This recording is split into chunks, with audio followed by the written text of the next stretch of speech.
Good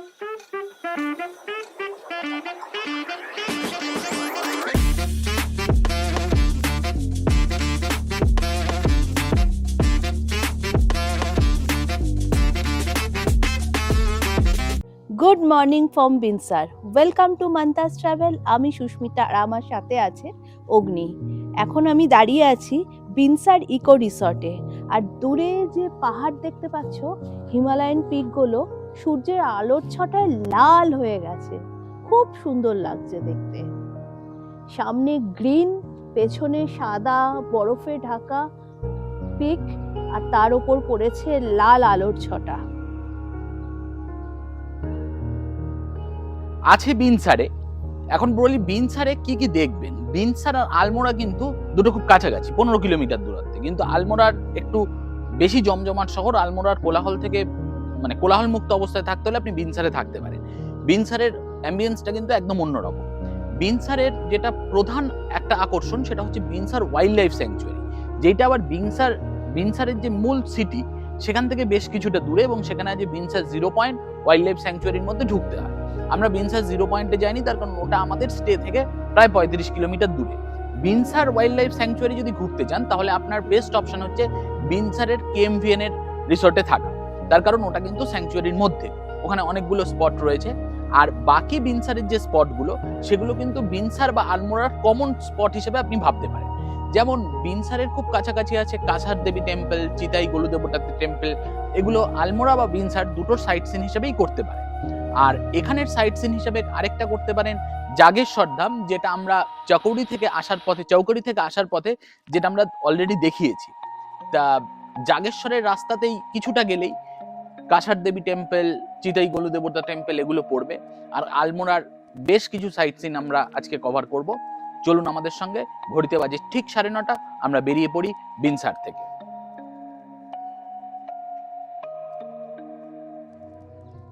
চলে এসেছি কাছার দেবী টেম্পলে। আমরা যেখানে বিনসারে যেখানে ছিলাম সেখান থেকে এটা 6 কিলোমিটার, আলমোড়া থেকে মোটামুটি 20 কিলোমিটার দূরে। এখানে একটা কথা বলি, সেটা হচ্ছে ভ্যান অ্যালেন বেল্ট বলে একটা জিনিস আছে। জিনিস মানে এটা একটা জিওম্যাগনেটিক ফিল্ড, বলা হয় পৃথিবীর বাইরে এটা একটা প্রোটেক্টিভ ফিল্ড। এই প্রোটেক্টিভ ফিল্ডটা ইনফ্লুয়েন্স 3টে জায়গাতে লক্ষ্য করা যায়, যেখানে বলা হয় যে কসমিক পাওয়ারের ইনফ্লুয়েন্স রয়েছে। সেই 3টে জায়গার মধ্যে একটা হচ্ছে যেখানে আমরা দাঁড়িয়ে আছি, আলমোড়া বা বিনসার থেকে কাছে এই কাছার দেবী টেম্পল। একটা হচ্ছে ইউকের স্টোনহেঞ্জ, আরেকটা হচ্ছে পেরুর মাচু পিচু।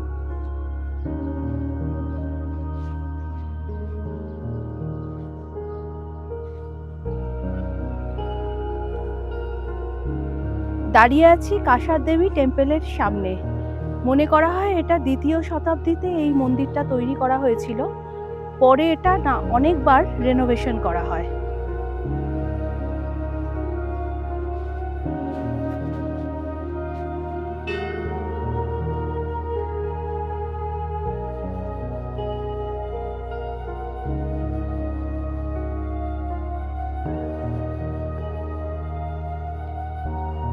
দাঁড়িয়ে আছে বিবেকানন্দ কেভে, ঠিক কাছার দেবী টেম্পলের পাশেই এটা। এখানে দেখা যাচ্ছে শ্রীরামকৃষ্ণ এবং আরো বেশ কয়েকজন যোগী পুরুষের ছবি রয়েছে। এই সেই পবিত্র গুহা যেখানে স্বামীজি 1890 এর সেপ্টেম্বরে এসেছিলেন এবং ধ্যান করেছিলেন, সাধনা করেছিলেন। 1890 এর পরেও কিন্তু এই গুহাতে এসছেন বহু মানুষ, বিশেষত পাশ্চাত্য থেকে প্রচুর মানুষজন এখানে এসছেন, সাধনা করেছেন। এখান থেকে কিন্তু একটা অদ্ভুত সুন্দর একটা প্যানোরামিক ভিউ পাবেন এই কাছার দেবী মন্দিরের কমপ্লেক্সটা, মানে এই কম্পাউন্ডটা থেকে। আর এইখানে এই যে কাছার দেবীর যে জায়গাটা, এই পাহাড়ের আরেক নাম হচ্ছে হিপিজ হিল। এইখানে কিন্তু পরবর্তীকালে যেটা বলছিলাম যে পাশ্চাত্য থেকে বহু মানুষ এসছেন, এখানে এসেছেন অ্যালফ্রেড সোরেনসেন, যিনি পরবর্তীকালে সুন্নাতা বাবা নামে পরিচিত হন। বব ডিলান এসছেন, বিখ্যাত অ্যাক্টর উমা থুরম্যান এসছেন। এরকম প্রচুর মানুষ এখানে এসেছেন, সাধনা করেছেন। এবং হিপি মুভমেন্টের সময় কিন্তু এইটা একটা বড় কেন্দ্র ছিল তাদের জার্নির। কাছার দেবী মন্দির দেখে এবার আমরা চললাম, এখানে মহেশ্বর এবং ভৈরব মন্দির আছে সেইটা দেখতে। বেশ কয়েকটা সিঁড়ি দিয়ে উপরে উঠে যেতে হবে। দেখতে পাচ্ছি মন্দিরের গেট, অনেকগুলি সিঁড়ি টপকে চলে এসছে এই শিব মন্দিরের এখানে। পাহাড়ের কোলে অপূর্ব এই শিব মন্দির এবং ভৈরব মন্দির পাশাপাশি। এখানেও দেখতে পেলাম আরেকটা গুহা, যেখানে গুহা মানে পাথরের একটা আচ্ছাদন, যেখানে মহাদেবের ছবি রাখা আছে। এটাও একটা সাধনা ক্ষেত্র, বোঝাই যাচ্ছে। এই প্রকৃতির মাঝে আপনি এলে কিন্তু সত্যি একটা অন্যরকম ফিলিং পাবেন। কাছাড় দেবী টেম্পল থেকে যে রাস্তাটা চিতাই গোলুদেবতা টেম্পলের দিকে গেছে, সেই রাস্তাতে খানিকটা এলেই পড়বে আলমোড়া জু। এটার আরেকটা নাম হচ্ছে মৃগবিহার জু। এখানে এন্ট্রান্স গেট, সিঁড়ি দিয়ে হেঁটে উপরে উঠে যেতে হবে। আমরা এখানে গেলাম না, আমরা এগিয়ে যাচ্ছি চিতাই গোলুদেবতা টেম্পলের ওখানে। আর এগোনোর পথে কিছুটা ব্রেকফাস্ট করে নিতে হবে। পাহাড় মানেই কিন্তু ম্যাগি। প্রচন্ড খিদে পেয়েছে, জুয়ের অপোজিটে আমরা ম্যাগি খাচ্ছি।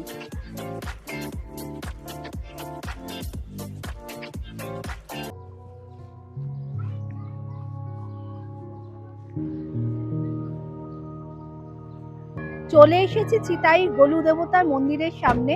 এই গোলু দেবতার মন্দির কিন্তু প্রচুর রয়েছে কুমায়ুনে, কিন্তু আলমোড়ার একটা উল্লেখযোগ্য স্পট হিসাবে চিতাই গোলু দেবতার মন্দির খুব বিখ্যাত।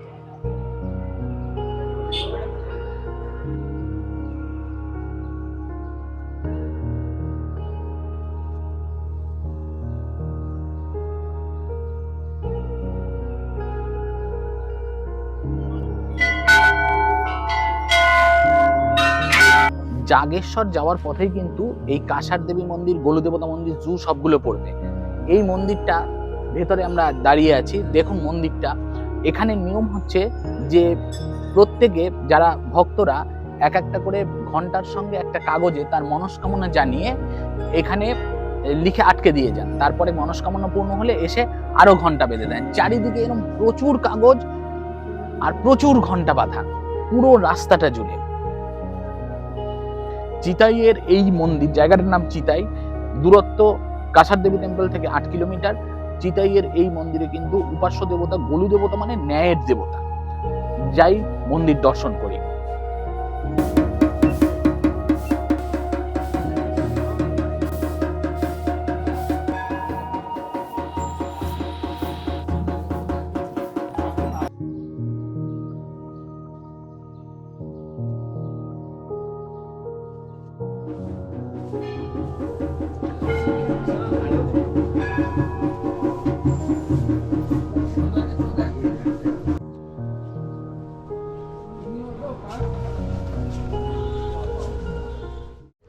এখন অবধি আমরা যে কটা শহর ঘুরলাম কুমায়ুনে, তার মধ্যে আলমোড়া কিন্তু সব থেকে জমজমাট শহর দেখতে পাচ্ছি।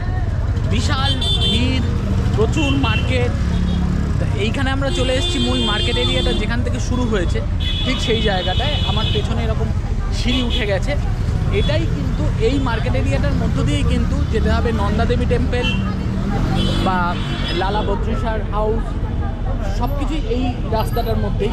এরকম 2-3টে সিঁড়ি রয়েছে যেগুলো দিয়ে ওপরে চলে যাওয়া যায়। আমরা এগিয়ে যাই। কুমায়ুনের যেখানেই আপনি যান, মিষ্টির দোকানে কিন্তু বাল মিঠাই বলে একটা মিষ্টি দেখতে পাবেন। আমরা এখন চলে এসেছি আলমোড়ার একটা বিখ্যাত মিষ্টির দোকান ভীম সিং মোহন সিং এর দোকানে। এখানে লেখা আছে বাল মিঠাইকে প্রস্তুত নির্মাতা। এখানে এনারাই কিন্তু বাল মিঠাই মিষ্টিটা প্রস্তুত করেন, যেটা এখন পুরো কুমায়ুনের একটা বিখ্যাত মিষ্টি। আমরা এবার একটু মিষ্টিটা টেস্ট করে দেখবো। আমরা কিনেছি, খাচ্ছি বাল মিঠাই, ওপরে সাদা সাদা দানা, এগুলো হচ্ছে চিনির দানা।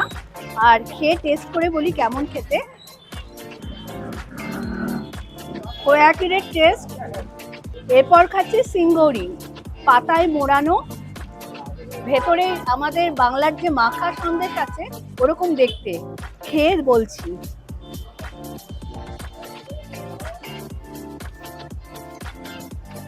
পুরো মাখা সন্দেশ এটা। সবার লাস্টে খাচ্ছি ক্ষীরচোরা বরফি। খেয়ে বোঝাই যাচ্ছে যে ক্ষীর দিয়ে তৈরি আর একটা চাল চাল ভাব আছে। আর এই সবকটা মিষ্টি কিন্তু ওয়েট করে বিক্রি হয়, সেল করা হয় 400 টাকা করে কেজি। দাঁড়িয়ে আছি আলমোড়া সিঁড়ি মার্কেটে, চারিদিকে প্রচুর দোকানপাট। এবার চলো দেখাই দোকানপাটগুলো। যাচ্ছি সিঁড়ি মার্কেটের মধ্যে দিয়ে।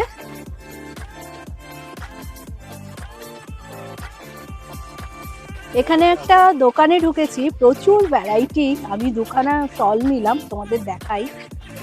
এই শলগুলো ভীষণ সুন্দর সুন্দর, আমি দুটো নিয়েছি।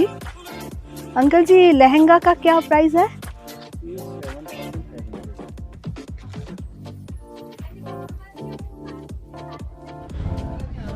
আলমোড়ার এই সিঁড়ি মার্কেট, এটা কিন্তু বিশাল এরিয়া জুড়ে, কিন্তু এটার সুবিধা হচ্ছে যে এটার মধ্য দিয়ে গেলে আপনার মার্কেট ঘোরাটাও হবে, দেখাও হবে, সঙ্গে আপনি আপনার গন্তব্যগুলোতেও পৌঁছাতে পারবেন। These mountains are associated with greatest memories of our race, where rishis lived, where philosophy was born. Swami Vivekananda আলমোড়ায় বক্তৃতা দিতে এসে আলমোড়া সম্পর্কে এই কথা বলেছিলেন। এই জায়গাতে যেখানে আমি দাঁড়িয়ে আছি এখন, এখানেই এসেছিলেন স্বামীজি, এখানেই ছিলেন 1890, 1897 এবং 98। 3 বার স্বামীজি এখানে আসেন আলমোড়াতে। বাঙালির সঙ্গে স্বামীজির সঙ্গে কিন্তু আলমোড়ার সম্পর্ক অত্যন্ত গভীর। এখানে এসে স্বামীজি প্রথমবার যেখানে উঠেছিলেন সেই জায়গার নিচে দাঁড়িয়ে আছি আমরা, দেখাই সেই জায়গাটাকে। এই জায়গায় বহু পুরনো বাড়ি রয়েছে, যে বাড়িটা এখন আমরা দেখতে পাচ্ছি। এই বাড়িটার তলায় এখন একটা দোকান আছে। এই বাড়ির তল করেছিলেন স্বামীজি 1890-তে এবং 97-তেও তিনি এখানেই ছিলেন। এই বাড়িটার নাম হচ্ছে শ্রী লালা বদ্রি শাহস হাউস। দুটোর পরে এলে কিন্তু বাড়িটার ভেতরেও ঢোকা যায়, ঘুরে দেখা যায়। 1890 থেকে স্বামীজি যখন এখানে এসেছিলেন, স্বামীজি এবং স্বামী অখণ্ডানন্দ শ্রীরামকৃষ্ণের 2 শিষ্য তারা আলমোড়াতে এসেছিলেন। এখানে তারপরে স্বামীজি এখানে তপস্যা করেন কিছুদিন, যেটা আমরা কাসার দেবী টেম্পলে দেখালাম। তারপরে আবার পাশ্চাত্য থেকে ঘুরে আসার পরে কিন্তু আলমোড়ার এই মেইন বাজারে তিনি যখন আসেন 1897-তে, তাকে এখানে সম্বর্ধনা দেওয়া হয় এবং এই রঘুনাথ মন্দিরের প্রাঙ্গণে তিনি বক্তৃতা দেন। এই হচ্ছে সেই রঘুনাথ মন্দির। এগুলোর প্রাচীনত্ব এবং ঐতিহাসিক গুরুত্ব সত্যিই অপরিসীম।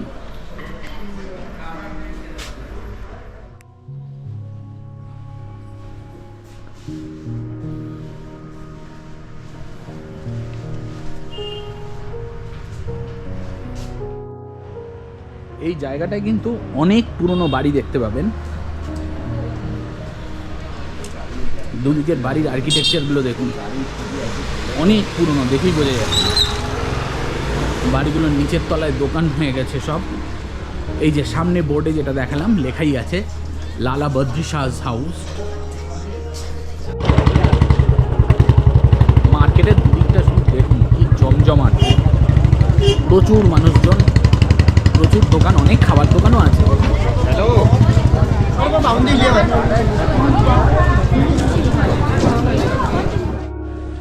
চলে এসেছি আলমোড়ার নন্দা দেবী টেম্পেলে।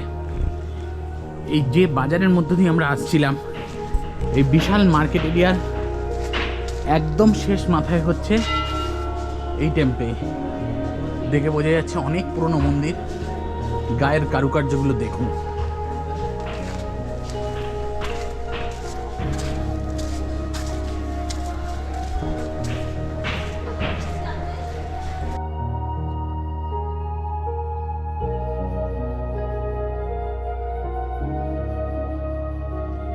এইটা হচ্ছে নন্দা দেবীর যে মন্দির, তার এন্ট্রান্স।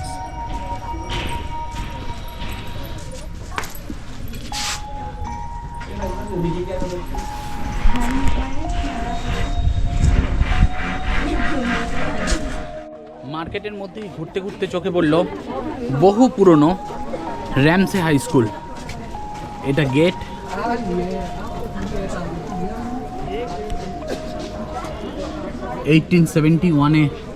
এর প্রতিষ্ঠা।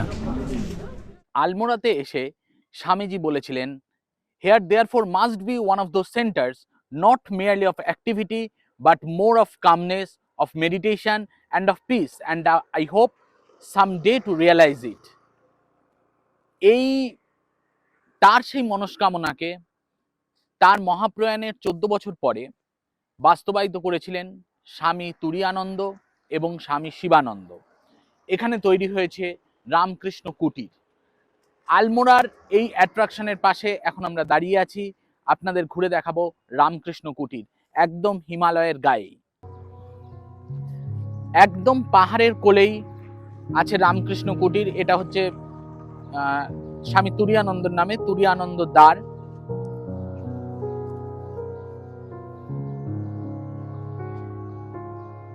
এখানে রয়েছে স্বামীজির বিশাল স্ট্যাচু। রামকৃষ্ণ কুটিরের ব্যাকগ্রাউন্ডে কিন্তু একটা অপূর্ব সুন্দর ভিউ পাবেন। ভিউটা একটু দেখাই।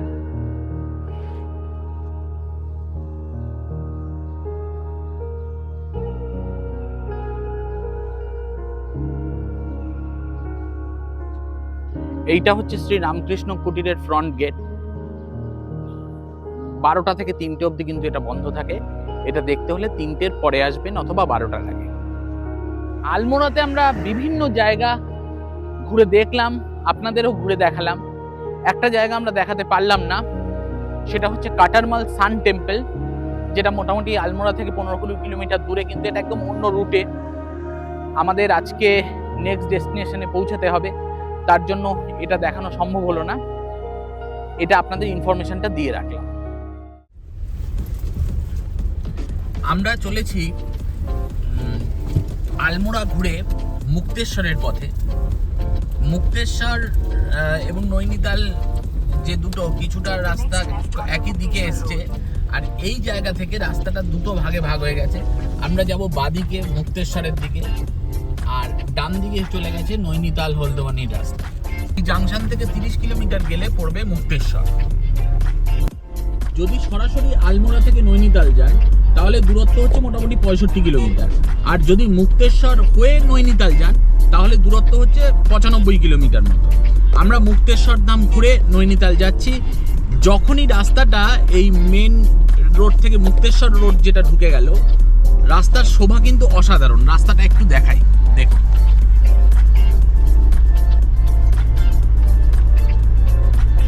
অদ্ভুত সুন্দর একটা প্রকৃতির মধ্য দিয়ে দুদিকে ঘন গাছের সারি, তার মধ্য দিয়ে রাস্তা এগিয়ে চলেছে মুক্তেশ্বরের দিকে।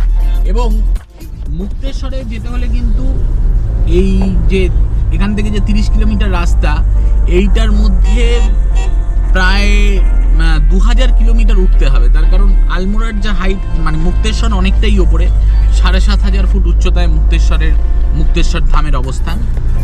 আমরা চলি মুক্তেশ্বরের দিকে। হুমায়ুন সিরিজ প্রায় শেষের পথে, হুমায়ুন যাত্রাও আমাদের প্রায় শেষের পথে।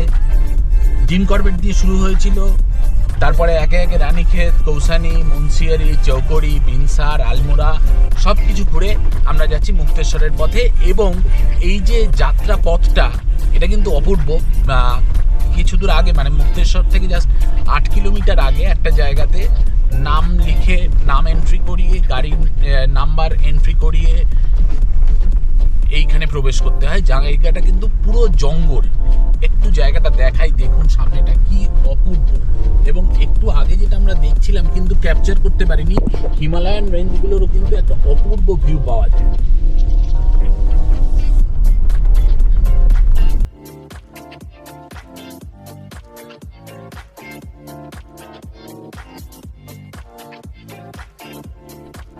এইখানে মুক্তেশ্বরের ঢোকার জাস্ট 1 কিলোমিটার আগেও কিন্তু আরেকটা জায়গাতে এন্ট্রি করতে হবে। পেছনে অফিসটাতে এন্ট্রি করে আমরা এগিয়ে যাচ্ছি মুক্তেশ্বরের দিকে। আমরা এখন দাঁড়িয়ে আছি মুক্তেশ্বর ধামের একদম সামনে।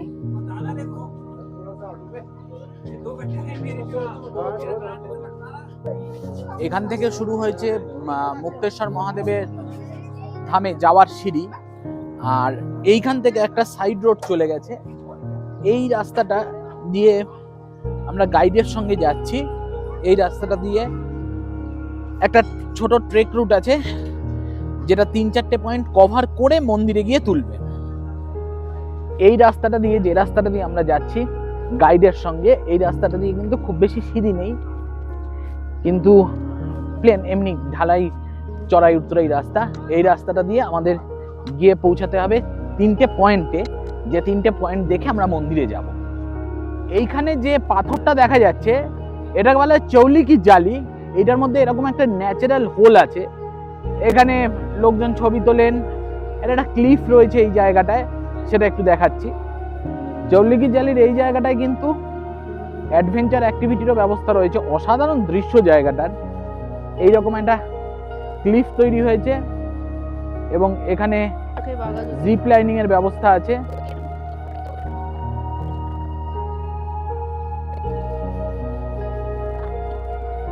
এখানে অ্যাডভেঞ্চার অ্যাক্টিভিটি আপনি করুন বা না করুন, দৃশ্য আপনাকে মুগ্ধ করবেই।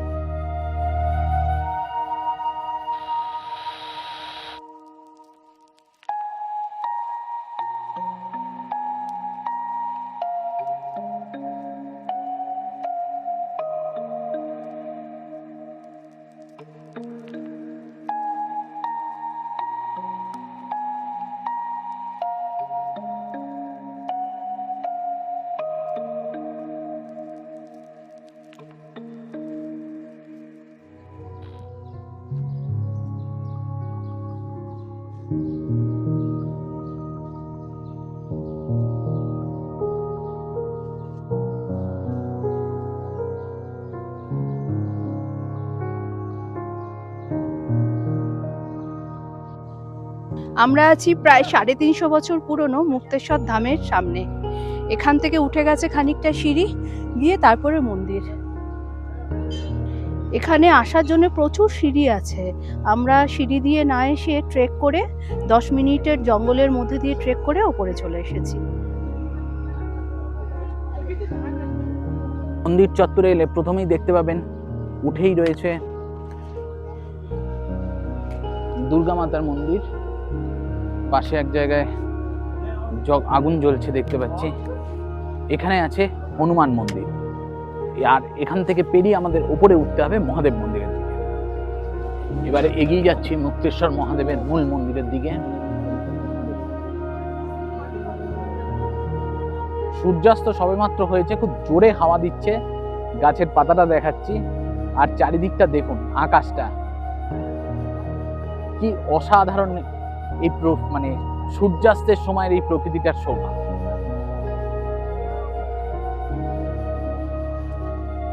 মুক্তেশ্বর থেকে বেরিয়ে আমরা চললাম নৈনিতালের দিকে। প্রায় 60 কিলোমিটার রাস্তা আমাদের, যে হোটেলটা আমরা বুক করেছি। আর যেতে মোটামুটি সময় লাগবে দেখাচ্ছে 2.5 ঘন্টা মতো, গুগল ম্যাপে দেখাচ্ছে। হোটেলে ফোন করলাম, ওনারা বললেন 2.5 থেকে 3 ঘন্টা লাগবে। রাত্রিকালীন এই পাহাড়ের ড্রাইভটা কিন্তু ভীষণ রোমাঞ্চকর। আমরা চলেছি নৈনিতালের ঠিক পাশ দিয়ে।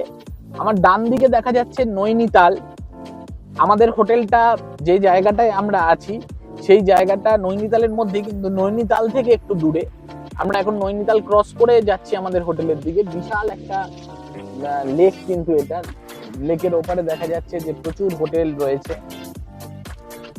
রাতের নৈনিতাল শহর একদম জমজমাট শহর।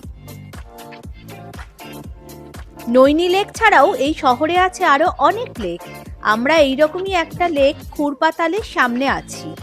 আজকের এপিসোড এখানেই শেষ করছি। নেক্সট এপিসোডে দেখা হবে নৈনিতাল থেকে। এই ভিডিওটা ভালো লাগলে লাইক, শেয়ার অ্যান্ড কমেন্ট করবেন। আর যারা এখনো আমার চ্যানেল সাবস্ক্রাইব করেননি তারা অবশ্যই সাবস্ক্রাইব করে দেবেন। টাটা।